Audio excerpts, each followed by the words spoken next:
En Tacoma, Washington, por la noche, un misterioso sujeto ingresa a una iglesia a confesarse, pero cuando habla con el padre, lo confronta y lo llama mentiroso.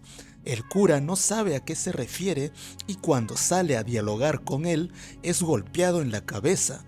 Luego es arrastrado y encadenado a una tabla de madera para finalmente ser quemado vivo, como si se tratase de un salvaje castigo por haber pecado. Millennium. Por la mañana, Frank Black recibe la llamada del grupo Millennium para ir a investigar a Tacoma el caso del padre asesinado. Cuando llega es recibido por una antigua colega llamada Ardis Cohen, con quien investigó una serie de homicidios similares en 1992 contra clérigos. Según Cohen, la víctima fue profesor de catequesis y estudios pastorales en Bruselas. En pocas palabras, era un jesuita. Las visiones de Frank, junto a las evidencias encontradas, indican que es muy importante para el asesino realizar una especie de ceremonia medieval antes de matar a sus víctimas, como castigaba la Santa Inquisición por herejía, añadiendo que es muy posible que sea el mismo homicida que hace 4 años atrás asesinó a 3 sacerdotes de la misma manera y que por alguna razón dejó de matar. Hasta ahora. En la morgue, Cohen determina que la víctima estaba viva cuando fue quemada, pero murió por envenenamiento con monóxido de carbono producido por la hoguera. Cuando Frank revisa la boca de la víctima, encuentra una moneda, una peseta española atorada en su garganta.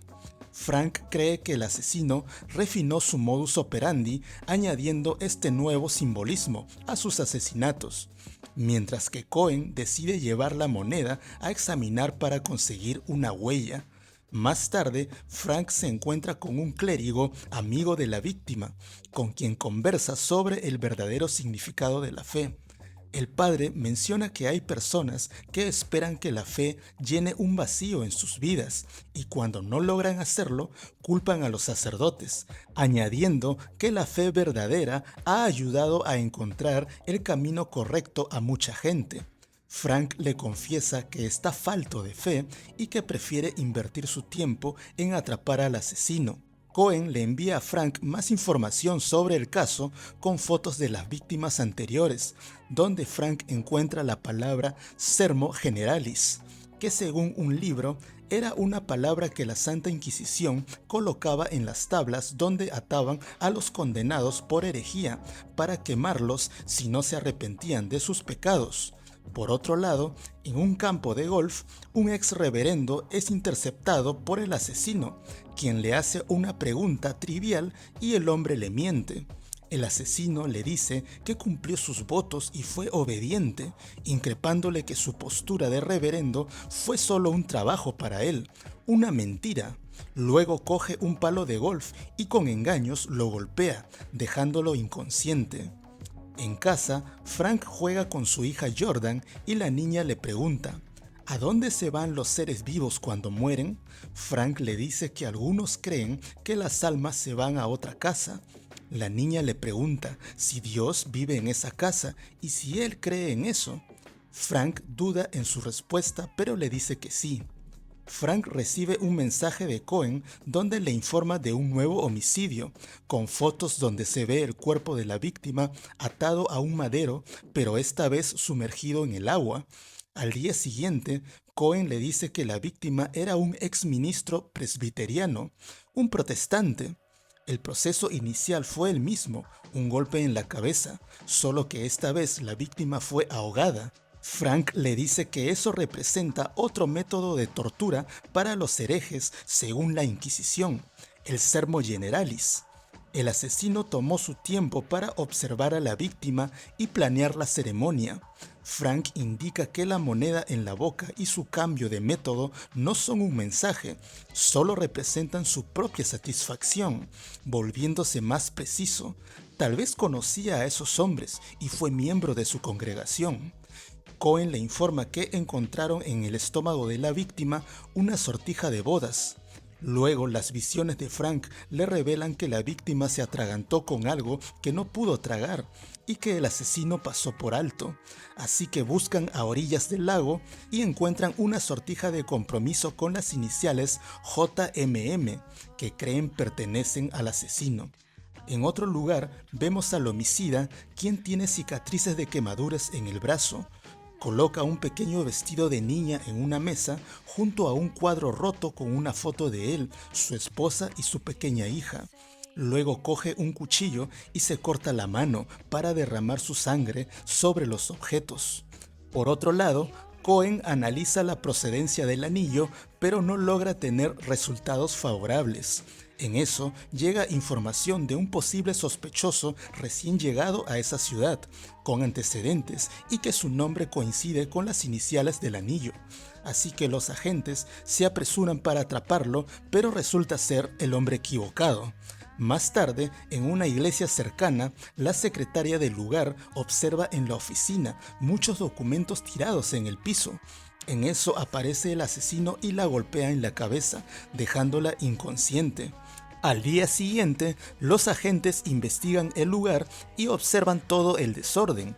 Encuentran evidencias con manchas de sangre y un detective les dice que interrogaron a la víctima, pero lamentablemente no logró ver a su atacante. Cohen se pregunta qué podría estar buscando allí el asesino.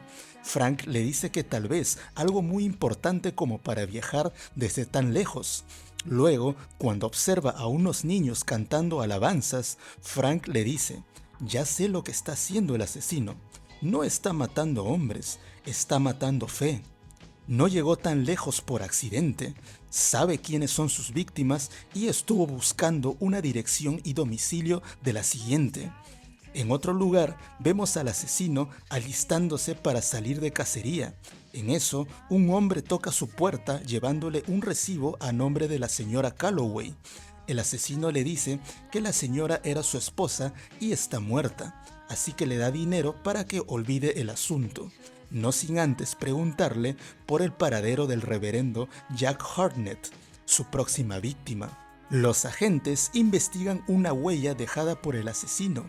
Frank la observa y tiene visiones de una mujer quemándose, situación que le hace pensar que el asesino se quemó en un incendio, añadiendo que el homicida experimentó un evento catastrófico, algo que consumió su fe, pero no la mató. En cuanto a sus víctimas, parece ser que han tenido un significado especial en su vida. En eso, un agente informa que la secretaria llamó y mencionó que revisó los archivos y vio que faltaban algunos, específicamente los registros de bautizo de todo un año. Paralelo a esto, el asesino llega a la casa del reverendo Hartnett y es recibido por su esposa. Él le dice que es un viejo amigo y ella lo deja pasar sin sospechar nada. Por otro lado, Frank llama a la secretaria y le pregunta si los archivos indican el nombre del reverendo que hizo los bautizos. La mujer le revela que el reverendo Hartnett fue quien hizo los bautizos.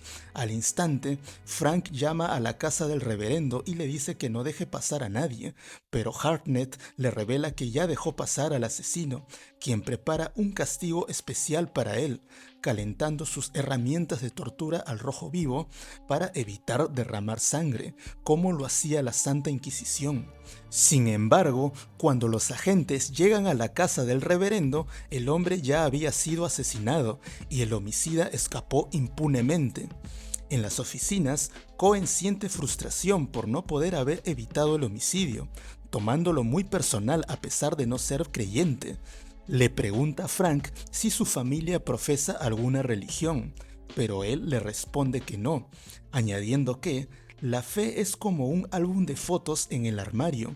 No lo revisamos, pero queremos saber que está allí, para usarlo cuando querramos. En eso, Frank tiene visiones que le indican que el asesino sabía que lo iban a buscar, pero no comprometió su ritual. No tenía prisa, estaba calmado porque conocía el entorno, determinando que el asesino regresó al lugar donde su vida se destruyó trágicamente. Los agentes logran identificar al asesino. Su nombre es Garen Calloway, quien sobrevivió a un incendio donde su esposa e hija murieron hace muchos años antes. fue maestro de estudios religiosos en una preparatoria y el anillo encontrado perteneció a su madre. 3 años después fue enjuiciado y condenado a prisión por homicidio vehicular. Estuvo 3 años encerrado, lo que determina el por qué dejó de matar durante ese lapso de tiempo. Con esta información, Frank pide averiguar la dirección de la iglesia donde se realizó el funeral de la familia, pues aquel lugar será el próximo en ser atacado.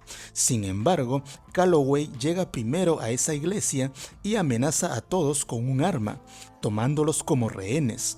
Luego sube al estrado y empieza a relatar de manera poética su miserable vida, añadiendo que no existe la paz ni el perdón, solo noches solitarias en su vida, mostrando luego que lleva explosivos adheridos al cuerpo para matar a todos. Mientras tanto, la policía llega al lugar y escucha un tiroteo, pues Calloway disparó en la pierna al reverendo de la iglesia. Por esa razón, Frank pide ingresar voluntariamente a la policía. Cohen no está de acuerdo por el peligro que implica hacerlo, pero Frank le dice que él sabe lo que el asesino quiere escuchar e ingresa al lugar. Al hacerlo, es recibido por Calloway, quien lo apunta con un arma y lo obliga a arrodillarse. Luego le pregunta a Frank si teme morir. Frank le responde que sí. Calloway le pregunta, ¿acaso no crees en Dios? Frank le responde, hace tiempo que no he pensado en él, pues he visto morir a muchos inocentes, sin propósito, sin sentido. Luego Calloway le dice, sabes que Dios nos ha abandonado, por eso temes morir, así como yo temo morir. Pero Frank le responde, tengo miedo, pero no como tú. Tú temes morir porque temes el juicio de Dios. Tratas de matar tu fe por tu dolor, porque crees que Dios te ha abandonado, pero sabes que con tus acciones no lograste hacerlo. Frank observa los explosivos que Calloway lleva en el cuerpo e intenta hacerlo entrar en razón, pero Calloway no lo escucha y le dice, no puedo dar marcha atrás porque no puedo matar a Dios. Y cuando intenta atacar a Frank, Calloway simplemente se rinde y la policía interviene para llevárselo. Más tarde, Frank llega a casa y conversa con su esposa sobre lo que vivió. Le dice que pudo sentir el dolor de Calloway, fragmentado por la tristeza, por no aceptar la muerte de su familia. Por esa razón, le dice que sería recomendable enseñarle a su hija que en la vida pasan cosas malas y que cuando eso sucede, no podemos perder la fe. Debemos equilibrar la tristeza con esperanza, finalizando ambos con la idea de mantener la fe a pesar de vivir en un mundo donde la maldad existe.